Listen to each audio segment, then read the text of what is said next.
ဆရာတော်ဘုရားကြီးဆေးရုံတက်နေတဲ့အချိန်မှာရောက်တဲ့အခါအလုံးကိုတန်ဝေကရဆရာကောင်းတယ်တန်ဝေကရဆရာကောင်းတယ်အစာအာဟာရမဝင်တော့တဲ့ခဏမှာ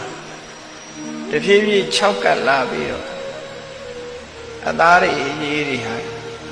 အယိုးနဲ့ကတ်သွားတဲ့အနေအထားမျိုးဖြစ်တော့မြင်ရတော့စိတ်ချမ်းသာစရာဖြစ်ရဘလို့များခုမှပေးရပါ့လေ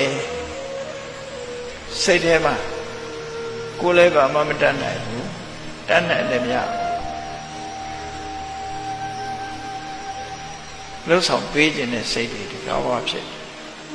တတိကျွမ်းခြင်းနဲ့ဆရာဝန်တွေဘလို့လုပ်ရင်ကောင်းမလဲအစွမ်းကုန်လုပ်ပါဒါတော့ပဲပြောလို့ရ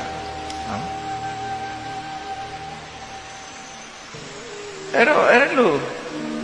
ခန္ဓာကိုယ်ကြီးရဲ့အပြစ်တွေဟာစိတ်ပြည့်စရာကောင်းတယ်ဒီလိုဒုက္ခမျိုးဟာဒီဆရာတော်ကြီးတစ်ပါးတည်းသာခံရတာမဟုတ်ဘူးတလောကလုံးမှာခန္ဓာရထားတဲ့ပုဂ္ဂိုလ်တိုင်းဟာဒီတိုင်းလောကထဲမှာနေတဲ့ပုဂ္ဂိုလ်တိုင်းဟာဒီတိုင်းပဲခံရမှာအလုံး